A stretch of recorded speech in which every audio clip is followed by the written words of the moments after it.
Before we dive in, don't forget to like, subscribe, hit the notification bell, share this video, and check out the links in the description for more resources. Why are there not more people talking about what could really happen to Social Security, Medicare, and Medicaid in the next few years? Social Security, Medicare, Medicaid, for tens of millions of Americans, these aren't just government programs, they are lifelines. They represent the promise of a dignified retirement, the assurance of health care in our golden years, and a crucial safety net for those with the least.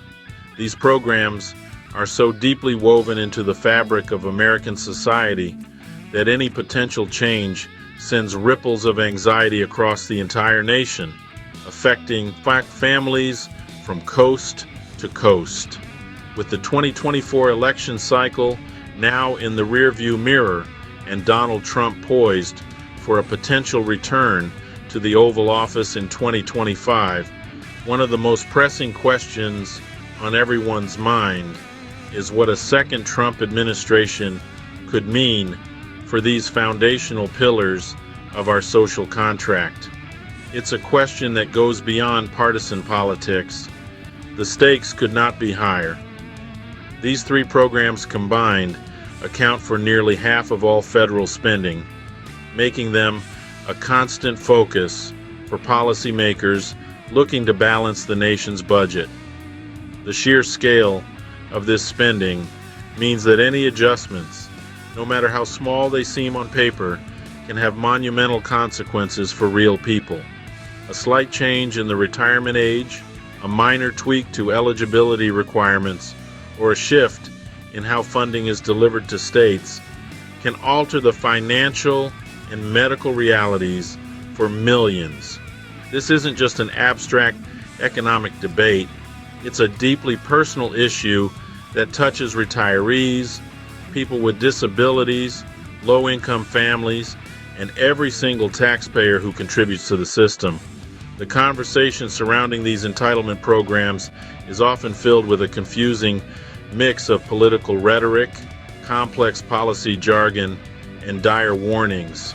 During his first term and on the campaign trail, Donald Trump made bold promises, often declaring that he would be the staunchest defender of Social Security and Medicare, vowing never to let them be cut.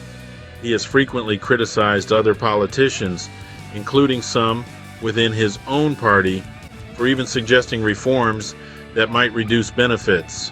Yet at the same time, his administration's proposed budgets and policy initiatives hinted at a different story, one that involved restructuring, cost-saving measures, and a greater reliance on the private sector. This apparent contradiction creates a cloud of uncertainty. As we look ahead to 2025, it is absolutely essential to cut through the noise and separate the campaign trail sound bites from the tangible policy proposals. What has Donald Trump actually said? More importantly, what has he and his team actually tried to do? Understanding the potential future of Social Security, Medicare, and Medicaid under a second Trump term requires a clear-eyed look at his past statements, his administration's track record, and the broader policy goals of his allies. This isn't just about predicting the future, it's about preparing for it by understanding the possibilities that lie ahead for your benefits, your health care, and your financial security. The answers will define the next chapter for millions.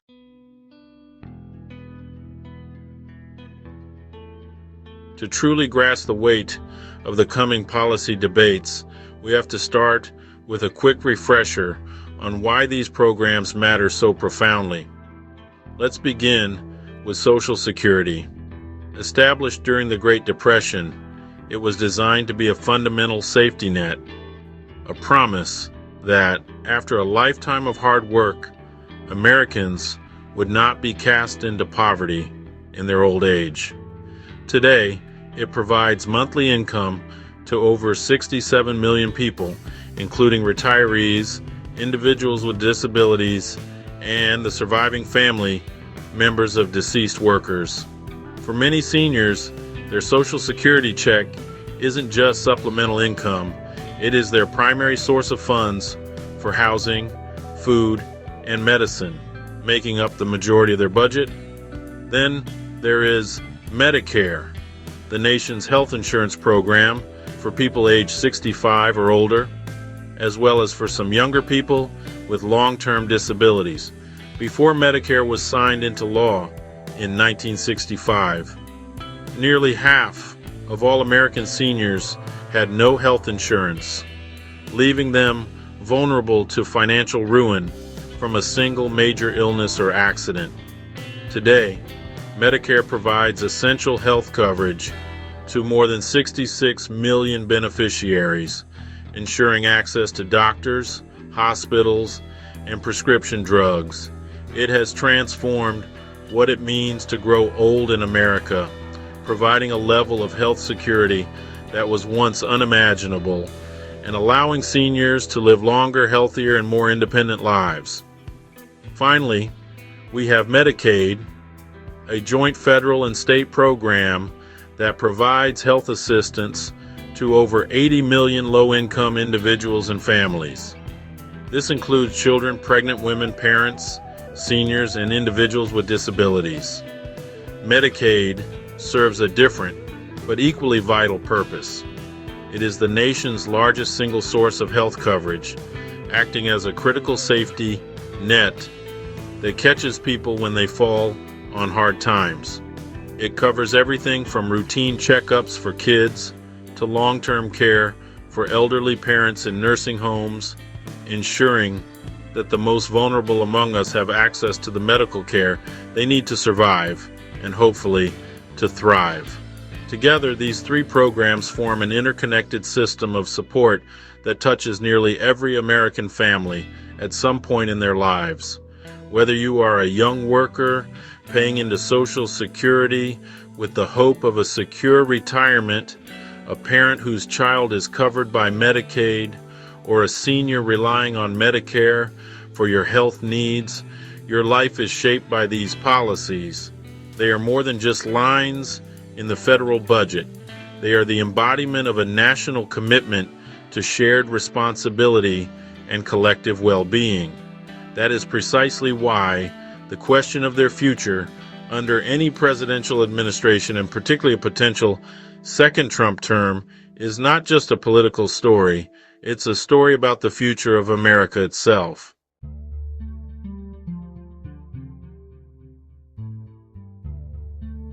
All right, before we dive into the political wrestling match over these programs, let's make sure we're all on the same page about what they actually are. Think of them as the three essential pillars supporting the financial and health security of millions. First up, the big one, Social Security. Born out of the desperation of the Great Depression in the 1930s, it was created as a promise from one generation to the next. The basic idea is simple. While you're working, you pay a little bit from each paycheck into a big national fund. Then when you retire, or if you become seriously disabled and can no longer work, the system pays you back with a steady monthly income. It's not just for retirees. It also provides for surviving spouses and children of workers who have passed away. It's the nation's largest anti-poverty program, and for many, it's the only thing standing between a dignified retirement and financial hardship. Next, let's talk about Medicare. Signed into law in the 1960s, it's our national health insurance program primarily for folks age 65 and older. Before Medicare, a major health issue could easily bankrupt an older person, as private insurance was often unaffordable or unavailable. Medicare changed all of that. It's not free. Beneficiaries still pay premiums and have out-of-pocket costs, but it provides access to hospitals, doctors, and, thanks to later expansions, prescription drugs. It's split into different parts, like Part A for hospital stays and Part B for doctor visits, which can be a bit confusing, but the core mission is straightforward: to ensure that our seniors have access to the health care they need without facing financial ruin. It has fundamentally transformed aging in America. Finally, there's Medicaid. This program is often confused with Medicare, but it serves a very different, though equally crucial, role. Medicaid is a joint federal and state program that provides health coverage to low-income individuals and families. This is the safety net for the safety net. It covers a wide range of people, millions of children, pregnant women, parents with low incomes, and individuals with disabilities. Crucially, it has also become the single largest payer for long-term care in the country, covering costs for things like nursing homes, which can be astronomically expensive. Unlike Medicare, eligibility for Medicaid is based on income, and the rules can vary from state to state, but its purpose is universal: to provide a healthcare lifeline to our nation's most vulnerable citizens. So, to recap, Social Security is your retirement and disability income. Medicare is your health insurance for when you're a senior. And Medicaid is health coverage for those with the lowest incomes. These aren't just obscure government agencies. They are foundational programs that form a pact between the government and its people. They represent a collective agreement that we will look after our elderly, our sick, and our poor.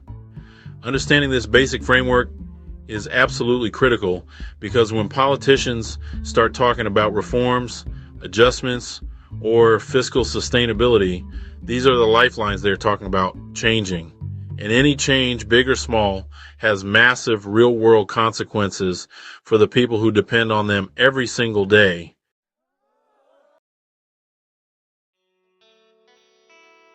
When we throw around numbers like tens of millions of beneficiaries, it's easy for the human element to get lost in the sheer scale of it all. So let's be clear about who we are actually talking about.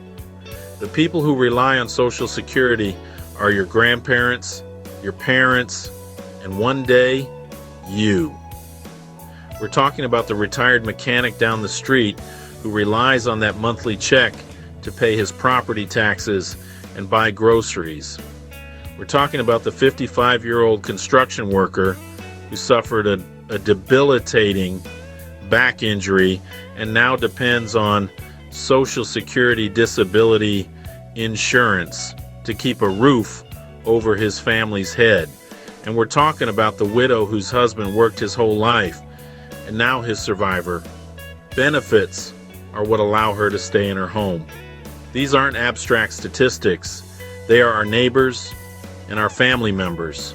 The faces of Medicare are just as familiar.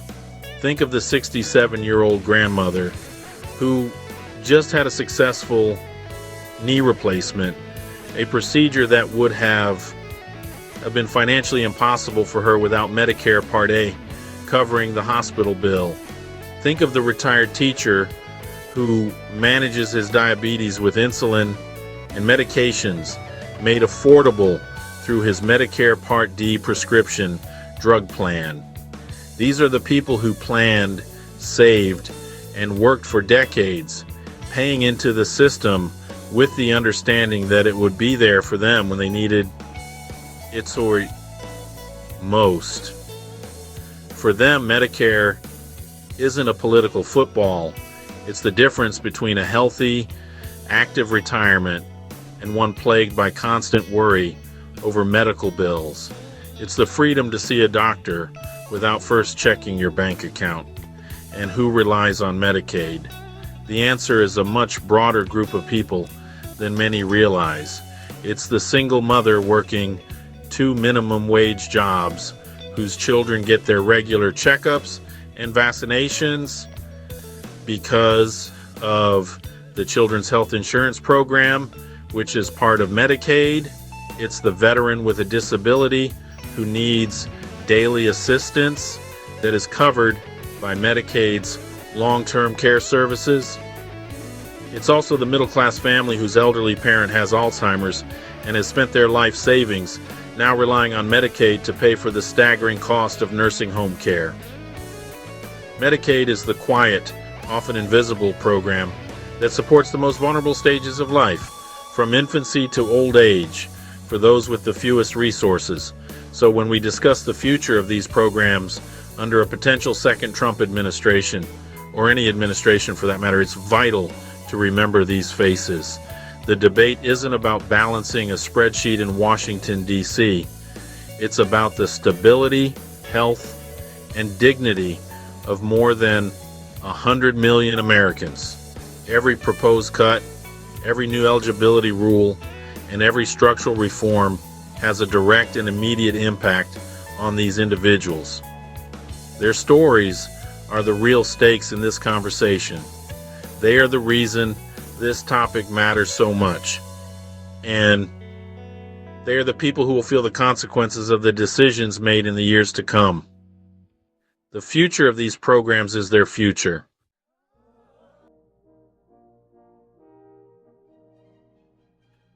When it comes to Social Security and Medicare, and Donald Trump's public stance has been, remarkably consistent and clear, at least on the surface. Throughout his political career, and from his first campaign in 2016 to his rallies leading up to 2024, he's presented himself as the ultimate guardian of these beloved entitlement programs. His core message is simple and powerful. Everyone else might come for your benefits, but I will not. He's repeated this promise countless times in interviews, on social media, and in front of massive crowds, often using it as a political weapon against his opponents, both Democrats and Republicans. This hands-off pledge has become a cornerstone of his appeal, especially to older voters who are a critical and reliable voting bloc. He knows that directly threatening these programs is seen as the third rail of American politics. Touch it, and your political life is basically over. This promise wasn't just a passing comment, it was a central theme. In 2020, he stated unequivocally, "We will not be touching your Social Security or Medicare in fiscal 2021. He's carried that same energy forward, often framing the debate as a binary choice between his protection and his rivals' supposed plans to dismantle the system. He famously declared, "I will not cut Social Security, I will not cut Medicare." This messaging serves to reassure millions of seniors and soon-to-be retirees that their hard-earned benefits are safe with him. It's a politically savvy move that paints him as a populist defender of the common person, standing firm against Washington insiders who he claims are eager to slash a system that people have paid into their entire working lives. It's a promise designed for maximum impact and minimal ambiguity. The effectiveness of this rhetoric really lies in its simplicity and repetition. While policy wonks and budget analysts debate the complex realities of entitlement solvency, Trump's message just cuts through the noise with the force of a sledgehammer. He doesn't get bogged down in the details of trust funds or actuarial tables. Instead, he speaks directly to the fears of voters. He's even gone on the offensive against members of his own party who have floated ideas like raising the retirement age or implementing means testing for benefits. By positioning himself as the sole protector, he creates a powerful narrative where he is the only person standing between the American people and the fiscal hawks who would gut their financial security. This has allowed him to build a firewall around the issue, making it very difficult for others to challenge him on it directly. This steadfast public declaration creates a very high bar for a potential second Trump administration. Having spent years cultivating an image as the unyielding champion of Social Security and Medicare, any move that could be perceived as a cut would be seen as a profound betrayal by his base. This is the political box he's built for himself. The promise is not just a policy position, it's a core part of his political identity. As we dig deeper, however, the critical question becomes whether this ironclad public promise can withstand the immense financial pressures and policy goals that would await him in the Oval Office. Is the hands-off promise a literal guarantee, or is it a carefully crafted piece of political rhetoric that leaves room for interpretation? Or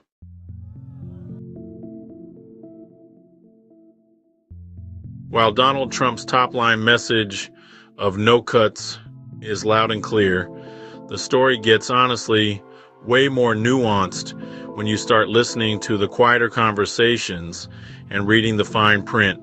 The complexity begins with the very definition of the word cut. For most people, a cut means their monthly check gets smaller. But in Washington policy circles, a cut can mean a whole bunch of different things.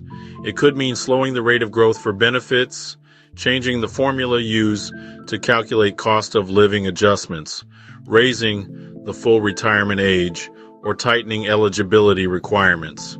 These are the kinds of reforms that politicians can enact while still claiming they haven't technically cut benefits for current retirees.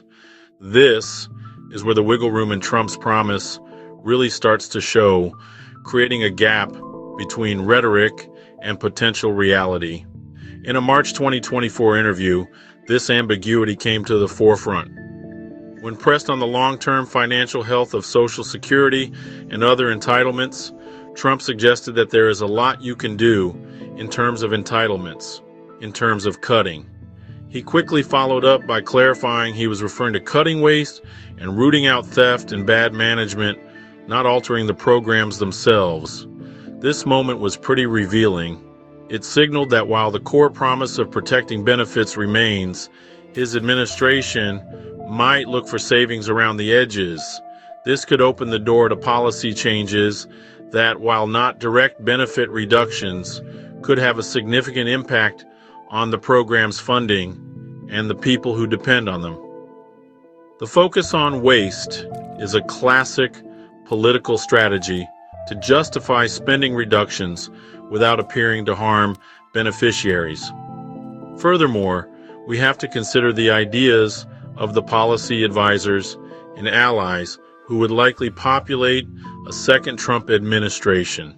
Many of these folks come from a more traditional wing of the Republican Party that's long advocated for entitlement reform to address the national debt.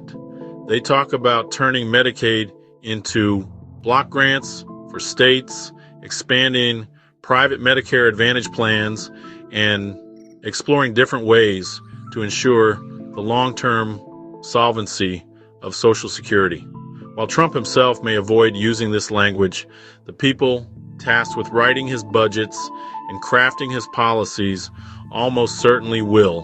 The crucial question is whether Trump's populist, hands-off instinct would win out over the fiscally conservative, reform-minded agenda of his own team. History shows that presidents are often heavily influenced by the advisors they surround themselves with. This creates a fundamental tension between Trump the campaigner and Trump the potential president. The campaigner makes an absolute promise that really resonates with voters. The president, however, would face the stark reality of trillion-dollar deficits and a Social Security trust fund projected to face a shortfall within the next decade. His statement suggests a desire to find a third way to achieve savings without breaking his primary promise. This might involve things like pushing for payroll tax cuts, which he has supported in the past. While popular, cutting the primary funding source for Social Security without a plan to replace the revenue would only accelerate its financial problems. potentially forcing more drastic changes down the road. This is a complicated landscape that lies just beneath the surface of his simple, powerful promise.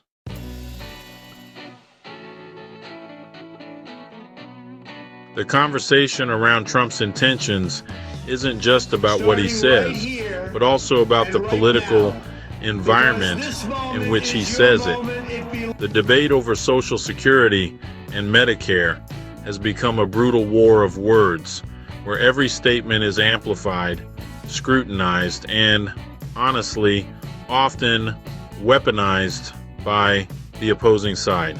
Trump is a master of this domain, frequently accusing Democrats of wanting to raid Social Security to pay for other programs, or of opening the borders to give benefits to undocumented immigrants, claims that are factually dubious but politically potent. This strategy turns the issue into a loyalty test. He isn't just asking voters to trust his policy, he's asking them to trust him personally more than they trust any other institution or politician. This makes the conversation less about fiscal reality and more about political identity. This approach, however, contributes to a significant trust deficit among the broader public. While his base may take his promises at face value, his critics and many independent observers point to a track record of shifting positions and contradictory statements. They remember that his administration's own budget proposals in his first term included hundreds of billions of dollars in projected cuts to the growth of Medicare and Medicaid spending. This creates a legitimate question: which Trump should voters believe? The one on the rally stage vowing to protect every penny, or the one whose administration proposed budgets that suggested a different path? This inconsistency makes it difficult for anyone to be certain about what a second term would truly bring, fueling anxiety for millions of Americans who rely on these programs. Moreover, Trump's rhetoric often dismisses the underlying problem altogether. When confronted with the looming insolvency of the Social Security Trust Fund, his primary solution has been to promise that tremendous economic growth under his leadership will solve everything. He argues that a booming economy will generate so much new tax revenue that the funding shortfalls will simply disappear without any need for difficult choices like raising taxes or reforming benefits. While economic growth is certainly helpful, virtually no independent economist believes it alone can close a multi-trillion-dollar funding gap. This optimistic, almost magical thinking allows him to sidestep the hard conversation that every other policymaker acknowledges is necessary, but it does little to build confidence that he has a realistic plan. Ultimately, we are left with a series of bold, reassuring promises from the man himself, set against the backdrop of conflicting signals, past proposals, and the undeniable math of the program's finances. His public statements are designed to be impenetrable shields, deflecting any suggestion that he would break his word.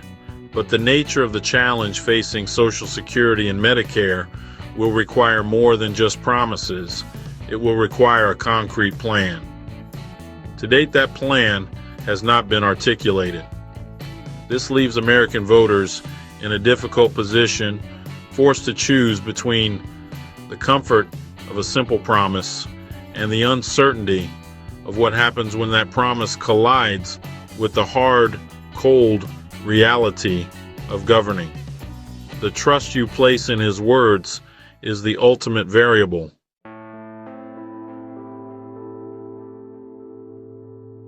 If campaign promises are the glossy brochure, then a president's annual budget proposal is the detailed, fine print contract that reveals their true intentions.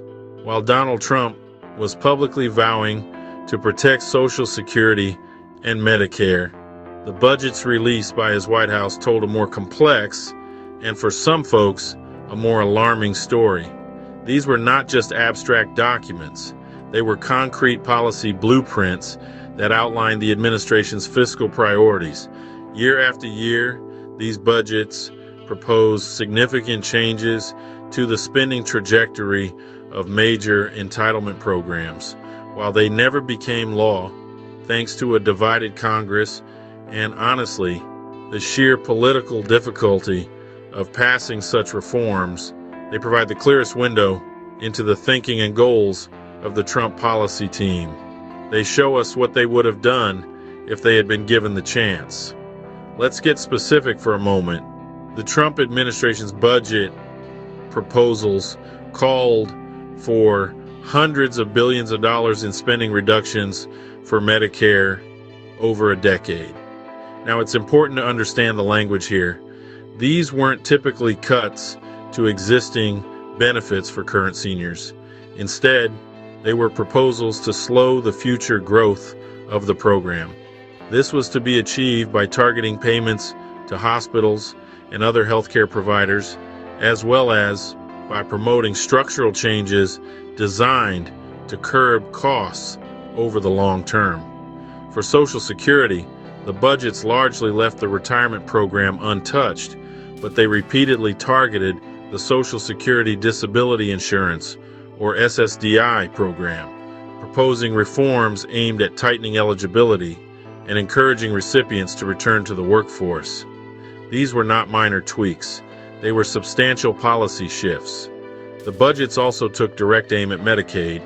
The proposals included plans to fundamentally restructure the program's financing. The long-term goal was to end Medicaid as a federal entitlement, which guarantees coverage for everyone who qualifies, and instead provides states with a fixed amount of money each year, known as a block grant or a per capita cap. This would give states more flexibility in how they run their programs, but it would also cap the federal government's financial commitment. Critics argued that this would inevitably lead to states having to make deep cuts, resulting in fewer people covered, reduced benefits, or lower payments to doctors and hospitals, especially during economic downturns when Medicaid enrollment naturally swells. And these budget documents create a clear disconnect between the hands-off rhetoric from the rally stage and the policy objectives pursued behind the scenes in Washington. Supporters of the administration would argue that these proposals were simply responsible fiscal management, aiming to make the programs more sustainable for the future without harming current beneficiaries. They would call it trimming the fat, not cutting into bone. However, opponents see it very differently.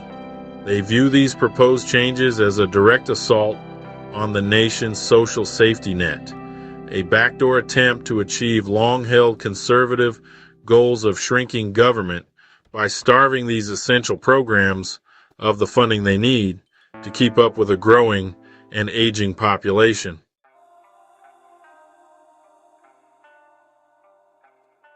Beyond the high-level numbers in the budget, the Trump administration actively pursued policy changes through regulatory action, aiming to reshape how entitlement programs function on the ground. A major theme of this effort was shifting power away from the federal government and toward the states, particularly for Medicaid. The administration championed the use of federal waivers, which allow states to experiment with their Medicaid programs.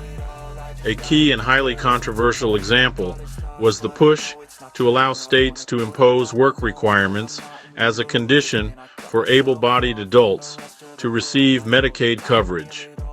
The administration argued this would promote self-sufficiency and dignify work, but critics countered that it would create bureaucratic hurdles that would cause thousands of eligible people, including those with undiagnosed health issues, to lose their coverage.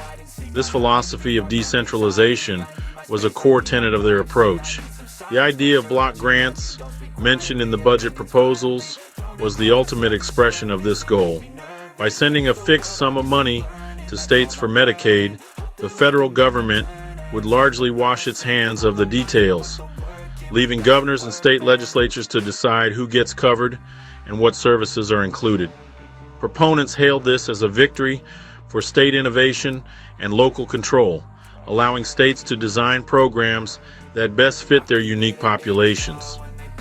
Opponents, however, warned it would create a race to the bottom, as states, facing budget pressures, would be forced to compete by slashing benefits and eligibility, ultimately weakening the program's role as a national safety net. For Medicare, the administration's focus was less on state control and more on promoting the role of the private sector. The clear preference was for Medicare Advantage, also known as Medicare Part C. These are private health plans offered by insurance companies that contract with the federal government to provide Medicare benefits. The Trump administration implemented policies to make these plans more attractive, offering them greater flexibility to provide supplemental benefits like dental or vision coverage. The goal was to encourage more seniors to choose these private plans over traditional government-run Medicare. Supporters argue this fosters competition, lowers costs, and gives seniors more choices. Critics worry it's a slow-motion privatization of Medicare that could ultimately undermine the traditional program and lead to higher costs for taxpayers and beneficiaries alike. And before we continue, if you're finding this breakdown helpful, don't forget to like this video, subscribe to the channel, hit the notification bell so you never miss an update. Share this with friends who care about these issues, and check out the links in the description for more resources. These efforts to empower states and private companies represent a consistent ideological belief about the proper role of government. It's a belief that the private market and local governments are more efficient and innovative than a large centralized federal bureaucracy. This was not a secret agenda. It was an openly stated policy preference that informed their actions throughout the first term. Therefore, when considering a second Trump term, it is reasonable to expect a renewed and perhaps more aggressive push in these same directions. The intellectual framework for promoting work requirements, block grants, and Medicare Advantage has already been built and tested. A second term would likely be seen as a mandate to put those plans into full effect.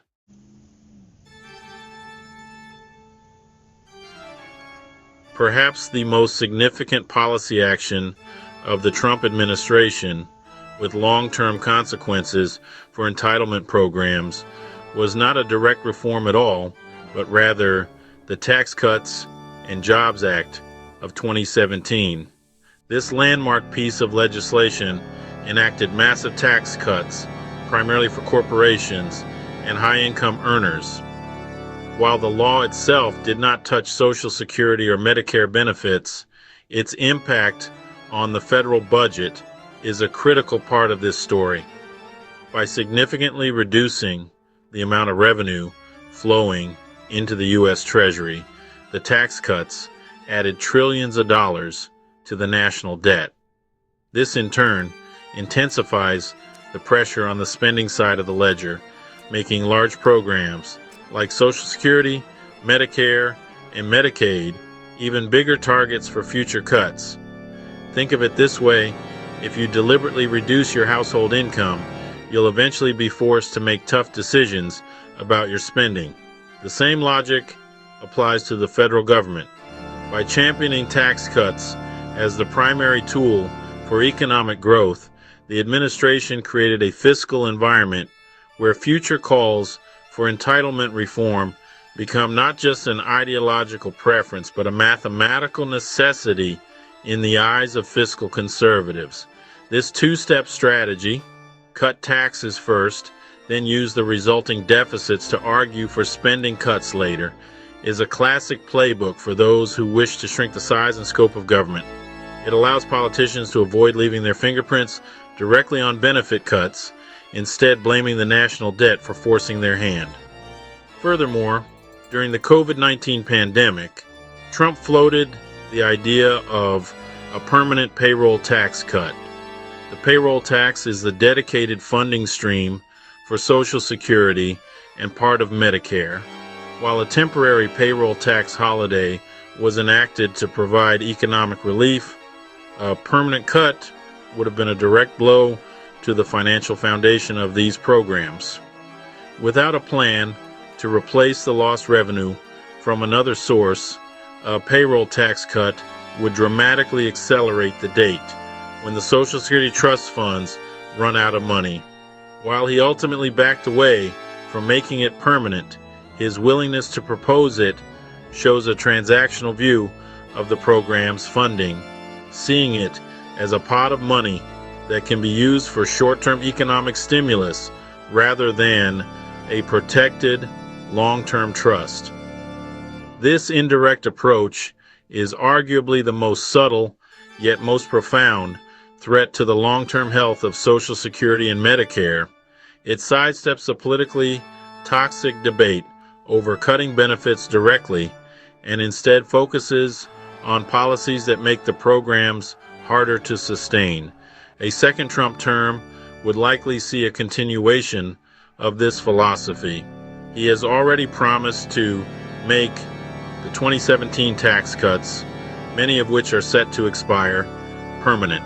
This action would lock in lower federal revenues for years to come, further exacerbating the nation's debt and making the eventual day of reckoning for entitlement programs even more challenging. The record shows that while the words may promise protection, the fiscal policies can create a reality where that protection becomes increasingly difficult to maintain.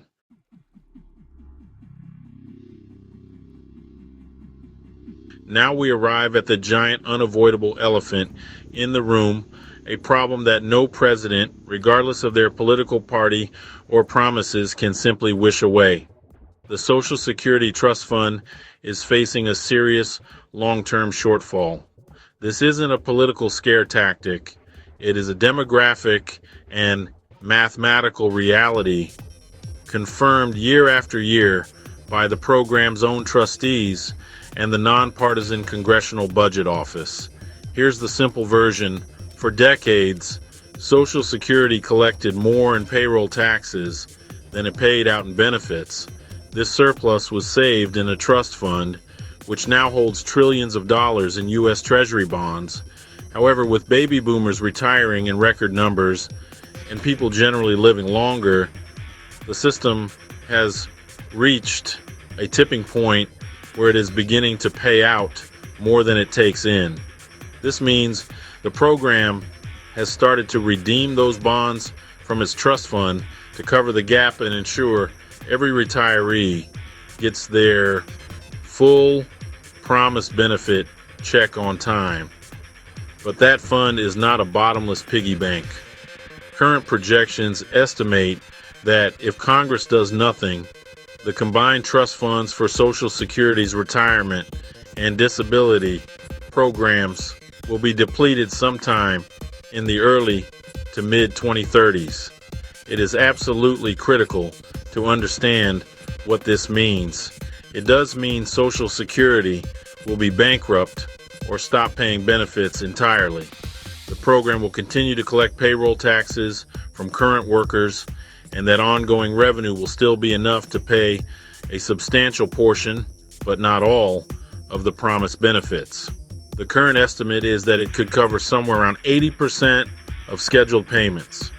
While receiving 80% of your benefits might sound better than nothing, for the millions of seniors who rely on Social Security as their primary source of income, a sudden 20% cut would be catastrophic. It would mean the difference between paying the rent and facing eviction, between affording medications and skipping doses. between a stable retirement and a descent into poverty. This is the ticking clock that every policymaker in Washington hears. The problem is real. The deadline is approaching, and failing to act is not a viable option. Every year that Congress waits, the necessary adjustments to fix the problem become more severe and more politically painful for everyone involved, from taxpayers to beneficiaries. This is the stark financial reality that will confront the next president, whether it's Donald Trump or anyone else. His campaign promises of leaving Social Security untouched will slam directly into this impending fiscal cliff. The core challenge is that there are no easy, painless solutions. Fixing the shortfall will require some combination of three unpopular choices: raising taxes, most likely on current workers and employers; reducing benefits, either for future retirees or more controversially for current ones; or borrowing massive sums of money, which adds to the national debt.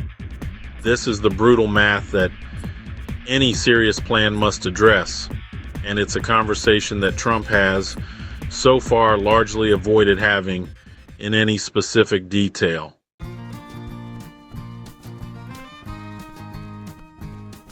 Faced with the grim arithmetic of the trust fund, policymakers have a limited menu of options, and none of them are particularly appetizing.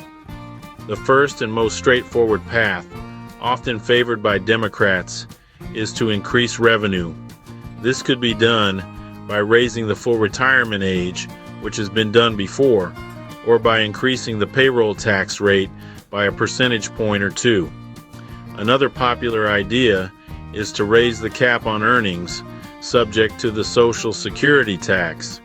Right now, income above a certain level, around $168,600 in 2024, is not taxed for Social Security. Lifting or eliminating that cap would mean high-income earners pay more into the system, which would significantly extend its solvency. These are all mathematically viable solutions, but they involve raising taxes, something Trump has steadfastly opposed.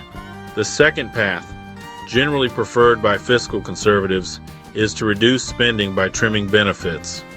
This approach avoids tax hikes, but places the burden of adjustment on retirees. These reforms could take several forms. One common proposal is to change the formula used to calculate the annual cost of living adjustment, tying it to a measure of inflation that grows more slowly, which would result in smaller benefit increases over time. Another option is to further raise the full retirement age, perhaps to 70, reflecting longer life expectancies. A more drastic measure would be to introduce means testing, which would reduce benefits for wealthier retirees who have other sources of income. These options are politically dangerous, as they can be framed as breaking a promise to people who have paid into the system their whole lives. So, where does Donald Trump fit into this picture? He has rejected both of the primary solutions. He has repeatedly sworn off cutting benefits, which takes one side of the ledger off the table. At the same time, his entire economic philosophy is built around cutting taxes, not raising them, which eliminates the other side. This leaves him in a political and mathematical bind.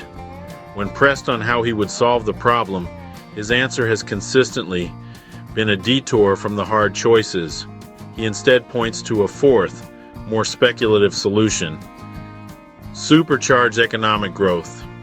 His argument is that his policies of deregulation and tax cuts will create such a powerful economic boom that the trust fund problem will solve itself through higher wages and more people paying into the system. This growth will solve everything.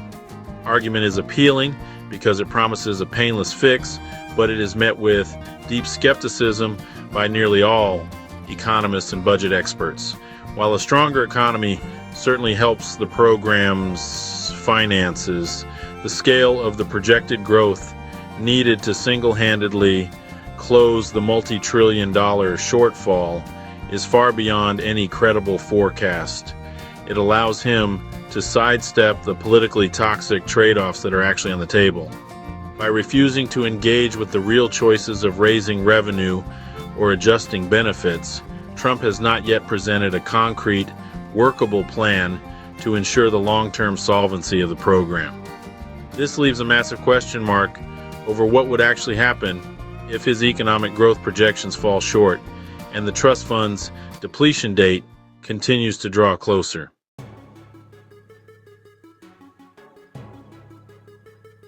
So, if Donald Trump returns to the White House in 2025, what can we realistically expect? The most logical starting point is to assume he will pick up right where he left off, dusting off the policy playbook from his first term and pushing forward with renewed vigor. This means we would likely see an aggressive continuation of the two major themes we already saw: the promotion of private sector involvement in Medicare and the transfer of federal authority over Medicaid to the states. These are not just abstract policy preferences, they are core tenets of the modern Republican platform, and a second term would be seen as a clear mandate to accelerate these changes. The groundwork has already been laid, and the people who believe in this vision would be back in power, ready to execute. For Medicare, this means one thing above all: a supercharged push for Medicare Advantage. Expect an administration that uses every regulatory tool at its disposal to make these private plans more appealing to both seniors and insurance companies. This could include offering even more flexibility for supplemental benefits, streamlining the enrollment process, and launching public information campaigns that highlight the supposed advantages of Part C plans over traditional government-run Medicare. While this is framed as choice and competition, critics will argue it's a deliberate strategy to weaken the traditional program by siphoning off healthier, less expensive seniors, leaving the original Medicare with a sicker, costlier population, a death spiral by 1,000 administrative cuts. For Medicaid, the dream of block grants and work requirements would almost certainly be revived. The Trump administration spent years trying to get these policies implemented, only to be blocked by Congress and the courts. With a potential Republican-controlled Congress and a new slate of conservative judicial appointments, those hurdles might be much lower.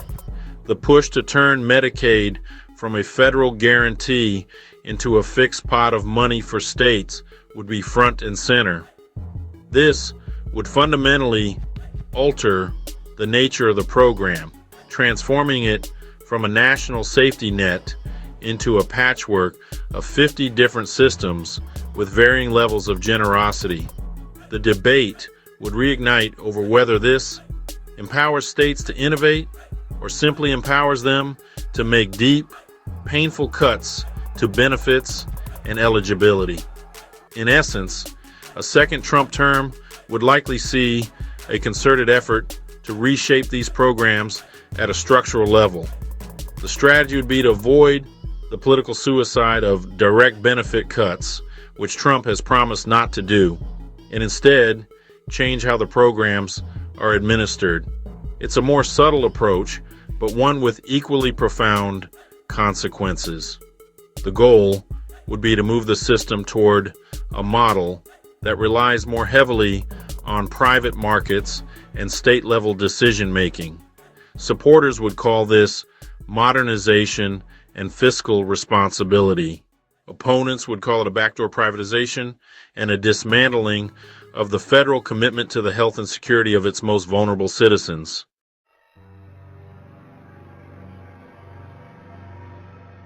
Beyond the specific reforms to Medicare and Medicaid, the biggest impact on all entitlement programs in a second Trump term could come from his overarching economic policy, which can really be summed up in just 3 words: tax cuts, and honestly, more tax cuts. The centerpiece of his first term was the 2017 Tax Cuts and Jobs Act, and he has made it abundantly clear that a top priority would be to make the individual tax cuts from that law, which are currently set to expire in 2025, permanent.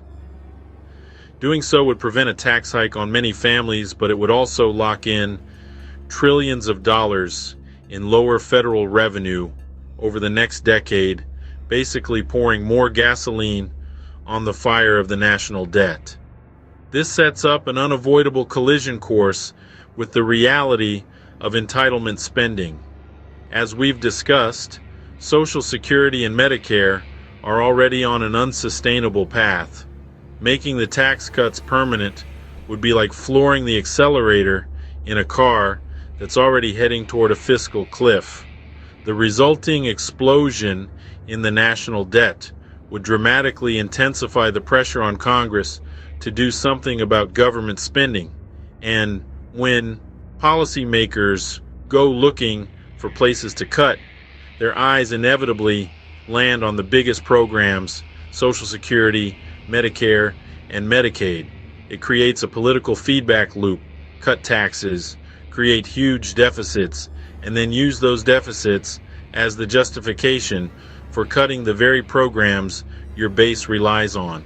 This is where Trump's promise of no cuts would face its greatest test. It's one thing to make that promise when the budget situation is stable, but it's another thing entirely when fiscal hawks in your own party are sounding the alarm about a debt crisis that your own policies helped create. This could force a conversation about the reforms that have been waiting in the wings for years, like raising the retirement age or changing the inflation formula for Social Security. Trump might find himself boxed in, forced to choose between breaking his signature promise to seniors or defying the fiscally conservative wing of his own party. His past flirtation with a payroll tax cut also suggests he might see the program's dedicated funding as a tool for economic stimulus, a move that would only worsen the long-term shortfall. Ultimately, the fiscal policy of a second Trump term could pose a more significant, albeit indirect, threat to these programs than any direct reform proposal. By prioritizing tax reduction above all else, his administration would knowingly create a fiscal environment where the long-term promises of Social Security and Medicare become much harder to keep. It's a strategy of starving the beast, where you don't have to kill the programs directly if you can just cut off their long-term financial oxygen supply. This puts the future of these benefits on a shaky foundation, making them vulnerable to the political and economic crises that would inevitably follow.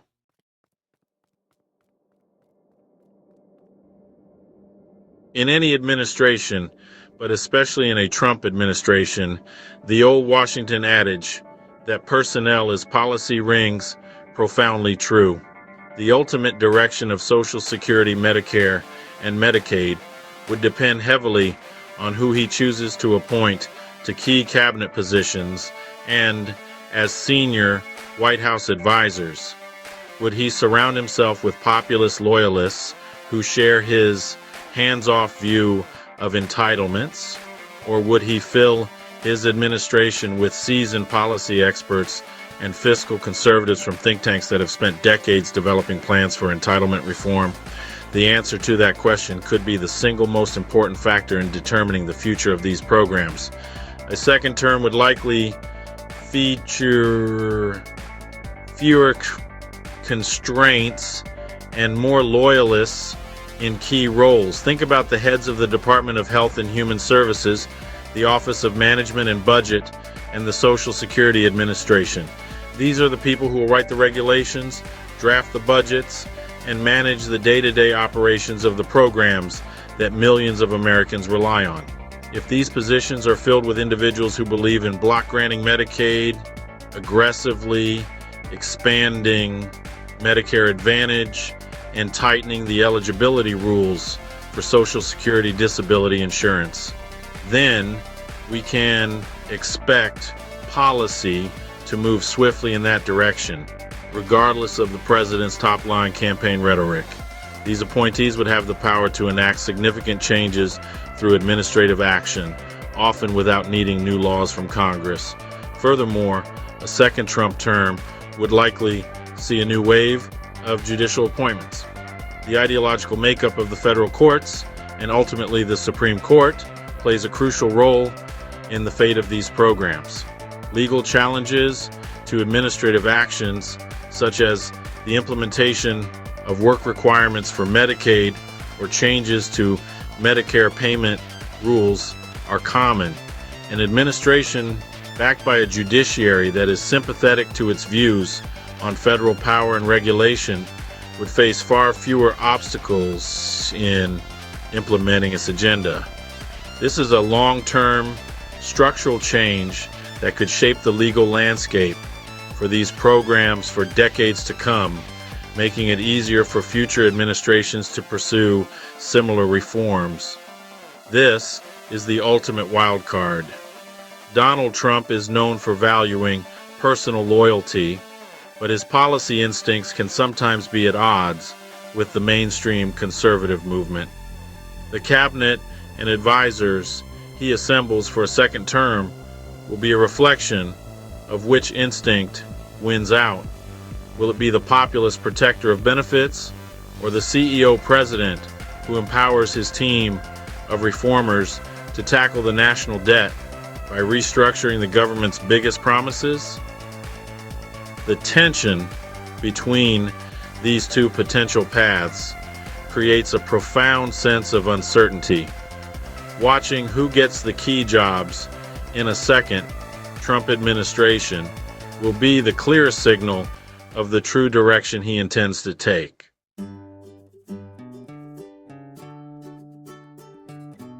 So, after navigating the maze of campaign promises, budget proposals, and fiscal realities, what is the ultimate takeaway for the future of your benefits in a potential second Trump term?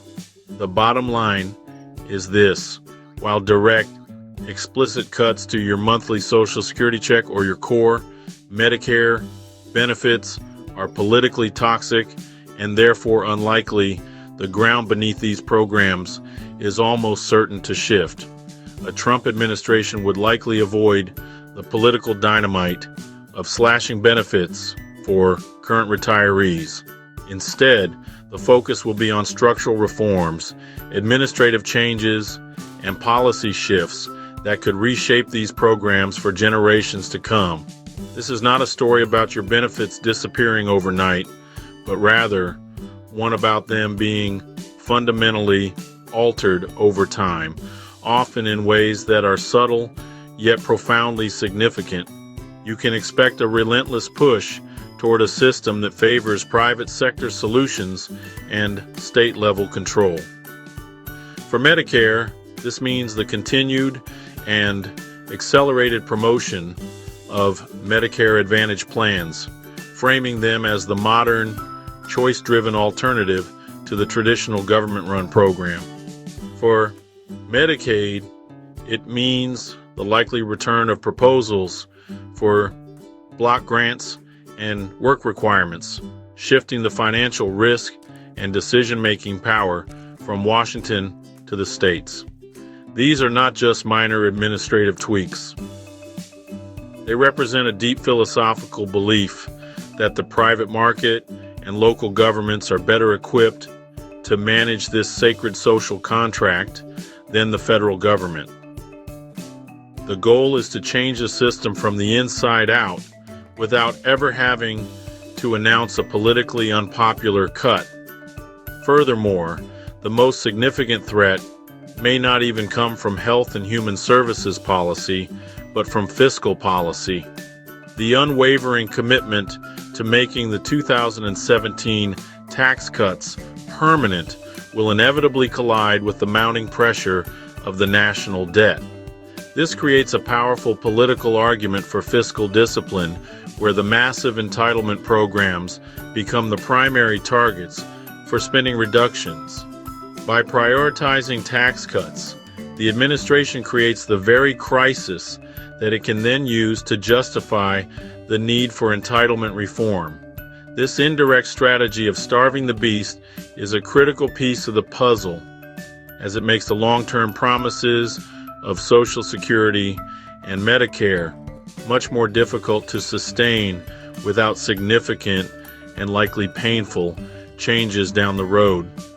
Ultimately, Americans of all ages should be prepared for a period of profound uncertainty and ideological battle over the future of the social safety net. The comfortable promise of no cuts masks a far more complex reality of potential transformation. The conversation will be filled with reassuring rhetoric, but the policies pursued could lead to a system that looks very different from the one we have today, one with a greater role for private insurance, more variability between states, and a constant fiscal pressure that threatens its long-term stability. The future of your benefits isn't a settled question, it's a story that is still being written, and the next chapter could bring some of the biggest changes yet.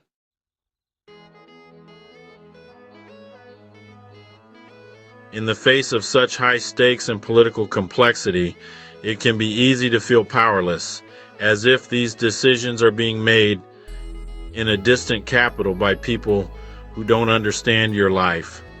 But that is precisely the opposite of the truth. These programs exist and have endured for decades because the American people have consistently and forcefully demanded their protection. Your voice, your attention, and your engagement are the most powerful forces in this entire debate. The first and most crucial step is to commit to staying informed. This means looking past the heated rhetoric and campaign sound bites and digging into the actual policy proposals being discussed. It means understanding the difference between a direct benefit cut and a structural reform like a block grant, because both have real-world consequences. You have tools at your disposal to become a more educated citizen on this issue. Make it a habit to track the annual reports from the Social Security and Medicare boards of trustees. These documents provide the most accurate, nonpartisan assessment of the program's financial health. Pay close attention to the budget proposals released by the White House and debated in Congress, as these are the blueprints for the future. Watch for key phrases like fiscal sustainability, modernization, and entitlement reform, and be ready to ask what those terms actually mean in practice for you and your family. Knowledge is your best defense against misinformation and your most powerful tool for effective advocacy. Once you are informed, you can take action. Your elected officials in the House and Senate work for you, and they are highly sensitive to the concerns of their constituents, especially on an issue as vital as this. Contact your representatives, write them emails, call their offices, attend their town hall meetings. Let them know where you stand on protecting and strengthening Social Security, Medicare, and Medicaid. Share reliable information with your friends, family, and social networks.